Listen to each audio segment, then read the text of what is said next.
Consumer protection, जो कि class 10th का लेसन नंबर 5 है। ठीक है, सबसे पहले देखो बच्चों, आप मेरे को बताओ कि आप कोई भी चीज़ खरीदते हो तो कहाँ जाते हैं हम? मार्केट में, है ना। हम कोई भी चीज़ खरीदेंगे तो मार्केट जाएंगे। जैसे कोई भी चीज़, जैसे पेन है, मेरे हाथ में ये पेन है, पेन लेने कहाँ जाएंगे? मार्केट में जाते हैं। ठीक है, अब हमारे पास एक चीज़ आती है कि मार्केट कहते हैं किसको? मार्केट किसे बोलेंगे? कि जहाँ सेलर होता है, बायर होगा, वो डायरेक्टली या इनडायरेक्टली वस्तुओं को क्या करेगा? डील करेगा। एक सेलर क्या है, बेचेगा, और बायर क्या होगा? खरीदेगा, और उसके बदले में कुछ उसे पैसे पे करेगा। उसे क्या बोलेंगे? मार्केट। ठीक है बच्चों, पर अब ये बताओ कि डायरेक्टली तो हमें पता है कि मार्केट क्या होती है, डायरेक्टली जहाँ सेलर और बायर को हम आमने सामने देख रहे हैं। पर इनडायरेक्टली मार्केट क्या होगी? जैसे आप ऑनलाइन शॉपिंग करते हैं, वो कौन सी मार्केट होगी? Indirect market. इसका मतलब इकोनॉमिक्स के टर्म में हम मार्केट किसे बोलेंगे? कि वो हर जगह जहाँ भी बैठ के हम वस्तु को खरीद रहे हैं और बेच रहे हैं, उसके लिए बायर और सेलर का सामने सामने होना जरूरी नहीं, और उसके बदले में, वस्तु के बदले में या सेवा के बदले में हम कोई चीज़ दे रहे हैं, कोई पैसे पे कर रहे हैं, तो उसको क्या बोलेंगे? मार्केट।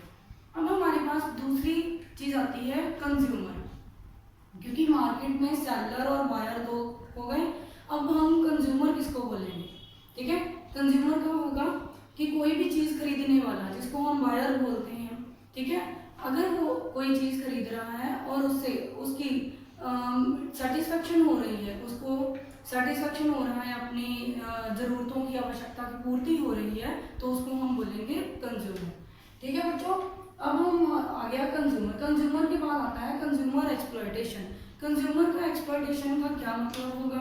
कंज्यूमर एक्सप्लॉयटेशन मार्केट में ज़्यादातर होता है। देखो, कंज्यूमर एक्सप्लॉयटेशन कैसे होगा? कि जैसे हम कोई चीज़ खरीदने गए हैं, मान लो कि हमने सब्जी खरीदी, सब्जी को कम तोला गया, जबकि हमने पैसे उसके पूरे दिए, फिर घटिया वस्तु के दाम दिए गए, मतलब कि दाम हमने पूरे दिए, उसके बदले में हमें बढ़िया वस्तु की बजाय, जो हमने डिमांड की थी अच्छी वस्तु की, बढ़िया वस्तु की, उसके बदले हमें कौन सी वस्तु दी गई? घटिया वस्तु दी गई। ये भी हमारा एक्सप्लॉयटेशन हो गया। फिर हमारे पास तीसरा आया कि वस्तु की गारंटी समय से पहले खराब होना और उसे ना बदलना। आपने देखा होगा कि जब भी हम इलेक्ट्रॉनिक्स का सामान खरीदते हैं तो उसके पीछे लिखा होता है कि इतने साल की गारंटी, मान लो 1 साल की गारंटी। अगर उस गारंटी पीरियड के अंदर अंदर हमारी वो चीज़ खराब हो जाती है, तो हम क्या करते हैं? दुकानदार के पास जाते हैं, तो उनको बोलते हैं कि इसको बदल के दे दो।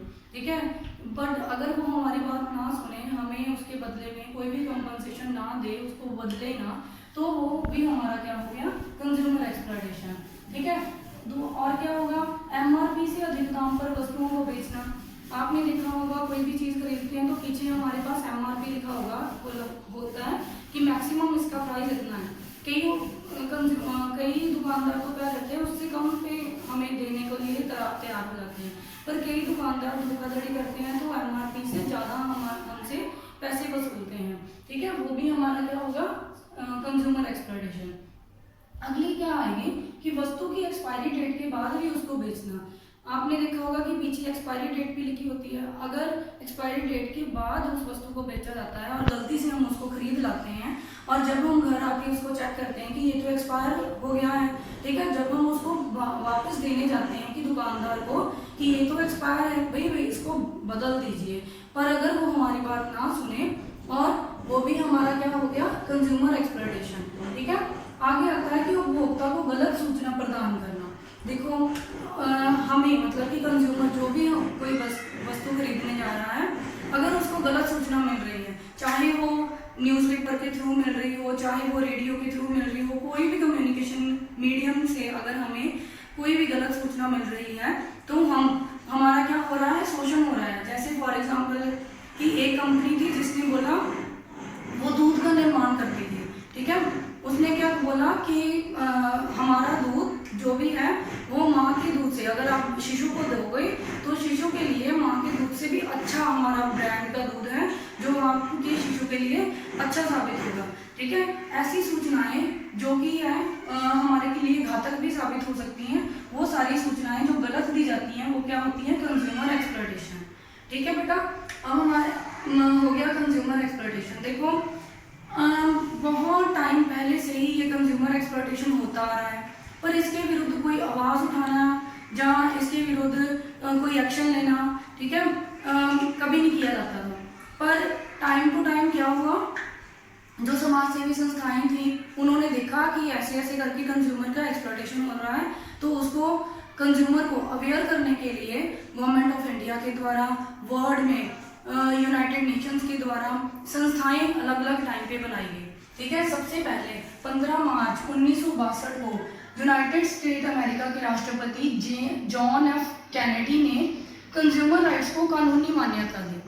ठीक है बेटा, कानूनी मान्यता दी। 15 मार्च को उन्होंने बनाई थी, कंज्यूमर राइट्स को कानूनी मान्यता दी थी। इसीलिए 15 मार्च को हर साल वर्ल्ड कंज्यूमर राइट डे मनाया जाता है। वर्ल्ड कंज्यूमर राइट डे कब मनाया जाता है, आपको ये आ सकता है 15 मार्च को वर्ल्ड कंज्यूमर राइट डे मनाया जाता है। सेम ऐसे ही भारत सरकार ने भी देखा, उन्होंने भी इसके लिए कदम उठाए। क्या कदम उठाए, उन्होंने 24 दिसंबर 1986 को कंज्यूमर प्रोटेक्शन एक्ट, जिसका नाम क्या है, कोपरा। कोपरा क्या है, कंज्यूमर प्रोटेक्शन एक्ट इसका फुल फॉर्म है, कोपरा। उन्होंने ये बनाया जिसके तहत हमें बहुत से अधिकार, कंज्यूमर को बहुत से अधिकार जो दिए गए। कौन कौन से अधिकार दिए गए, जैसे घातक वस्तुओं के विरुद्ध सुरक्षा का अधिकार, चुनाव का अधिकार, उपचार का अधिकार, अपील एवं सुनवाई का अधिकार, सूचना पाने का अधिकार। देखो बेटा, पहले तो हमें 4 अधिकार मिले थे 1986 के अंतर्गत, पर 2005 में जब हम भारत सरकार के द्वारा आरटीआई को एक्ट को लागू किया गया, तो हमें सूचना पाने का अधिकार भी दिया गया। ये सूचना का अधिकार जो है हम कहीं भी यूज कर सकते हैं। जैसे मान लो कि हमने कोई कंपटीशन एग्जाम दिया और हमारा उसमें रैंक नहीं आया, ठीक है, हम उनसे सूचना के अधिकार के माध्यम से हम उनसे पूछ सकते हैं कि हमारे कितने नंबर आए हैं, ठीक है, हमारा कौन सा रैंक आया है, हमें ये जो नौकरी है क्यों नहीं मिल रही है। इस तरह से हम अपनी सूचना का अधिकार इस्तेमाल कर सकते हैं, और भारत सरकार के द्वारा कोबरा में भी इसको शामिल किया गया था। बच्चों, अब हमारे पास ये बात आती है कि हम कंज्यूमर कोर्ट में अपना केस फाइल कैसे करें। ठीक है, उसके लिए सबसे पहले टोल फ्री नंबर दिया गया है गवर्नमेंट ऑफ इंडिया के द्वारा 1800114000। ठीक है, ये 9:30 बजे से 5:30 बजे तक, शाम के 5:30 बजे तक खुला होता है, जिसमें हम अपनी शिकायत दर्ज करवा सकते हैं। और वो क्या करते हैं, हमें एक शिकायत रजिस्ट्रेशन नंबर देते हैं कि आपने ये वाली शिकायत नंबर आपका है, और बोलते हैं कि आप खुद जो है दुकानदार उसको नोटिस भेजो। ठीक है, अगर और हम उनको एसएमएस भी कर सकते हैं 8130009809 पे। ठीक है, हम ऑनलाइन कंप्लेंट भी लिखवा सकते हैं, जिसमें है www.consumerhelpline.gov.in। ये सारी चीज़ें हमें भारत सरकार के द्वारा उपलब्ध करवाई गई हैं, ताकि हम अपने हितों की रक्षा कर सकें और अपने हक के लिए लड़ सकें। ठीक है बेटा, वो फिर ये काम कैसे करती हैं। देखो, कंज्यूमर फॉर्म में जब भी हमने टोल फ्री नंबर पे अगर हमने फ़ोन किया या एसएमएस किया या हमने हेल्पलाइन नंबर पे ईमेल सेंड की, तो वो हमें एक कंप्लेंट नंबर हमें वापस से सेंड करते हैं। ठीक है, हमें वापस से देते हैं और हमें बोलते हैं कि आप जो भी कंपनी हो या जिस दुकानदार से भी आपने चीज़ खरीदी है, अगर वो आपकी बात नहीं सुन रहा, तो उसको एक नोटिस भेजिए खुद लिख के, और उसमें ये कंप्लेंट नंबर भी लिख दीजिए कि हमने आपकी कंप्लेंट कंज्यूमर कोर्ट में की है, तो आप हमें इसका हर्जाना दीजिए।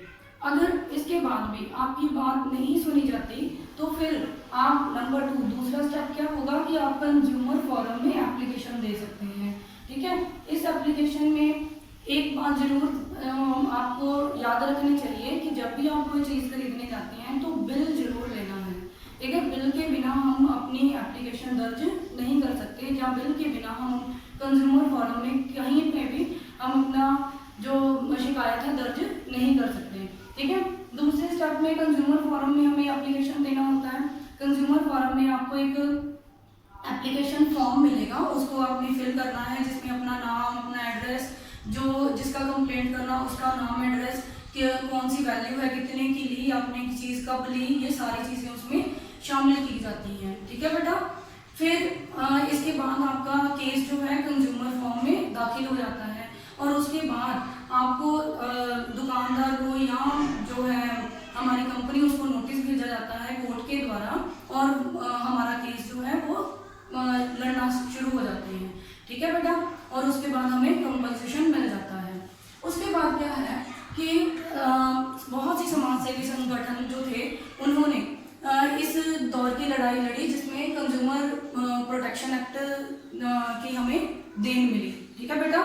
फिर क्या हुआ कि 30 सालों से इंडिया में www.cuts.international.org ये एक ऐसी संस्था है जिसपे टाइम टू टाइम मैगजीन छपाती हैं, जो टाइम टू टाइम एडवर्टाइजमेंट देती हैं, जैसे जागो ग्राहक जागो वाली आपने एडवर्टाइजमेंट काफ़ी सुनी होंगी, टीवी में भी देखी होंगी। ठीक है बेटा। वो जारी करते हैं ताकि कंज्यूमर अवेयर हो सके। ठीक है बेटा। उसके बाद आता है हमारे पास कंज्यूमर फोरम। कंज्यूमर फोरम कितने तरह का होगा, जैसे दूसरी कोर्ट होती है वैसे ही कंज्यूमर फोरम भी 3 तरह का होता है, डिस्ट्रिक्ट फोरम में, स्टेट फोरम और नेशनल फोरम। ठीक है। हम क्या करते हैं, अगर हमारी कोई भी चीज़ हमने खरीदी, अगर 20 लाख से कम है तो हम अपना केस कहाँ दर्ज कर सकते हैं, डिस्ट्रिक्ट फोरम में। अगर 20 लाख से 1 करोड़ तक का हो तो हम स्टेट फोरम में, अगर 1 करोड़ से अधिक का हो तो हम नेशनल फोरम में जाएंगे। ठीक है बेटा। अगर हमें डिस्ट्रिक्ट फोरम में हमने केस दर्ज किया पर वो क्या था, 20 लाख से कम का था, पर हमें अच्छा कंपनसेशन नहीं मिला और हम सेटिस्फाई नहीं हुए, तो हम स्टेट फोरम में भी जा सकते हैं, और ऐसे ही हम नेशनल फोरम में भी जा सकते हैं। ठीक है बेटा। अब हमें ये कंज्यूमर फोरम का मतलब बेनिफिट क्या होगा कि अगर हम इसमें केस दर्ज करेंगे तो इसका हमें बेनिफिट क्या है, दूसरे कोर्ट में केस करने से हमें क्या बेनिफिट होगा उसके रिगार्डिंग। ठीक है। सबसे पहले अगर हम दूसरे कोर्ट में केस करेंगे तो हमारा केस बहुत लंबा चलता है, हमें जल्दी न्याय नहीं मिलता, तो इसमें क्या है, सबसे कम समय में हमें न्याय मिलता है। दूसरा, इसमें हमें वकील नहीं हायर करना पड़ता, हम अपना केस खुद लड़ सकते हैं। ठीक है। वस्तु के मूल्य के साथ साथ हमें परेशानी उठाने के लिए भरपाई भी दी जाती है, जिसे हरासमेंट का नाम लेता है। जितनी हमें हरासमेंट होगी उतनी हमें कंपनसेशन जो है वो मिल सकती है। मुझे आशा है कि आज का टॉपिक आपको काफ़ी अच्छा लगा होगा और काफ़ी इंफॉर्मेटिव लगा होगा। सो धन्यवाद।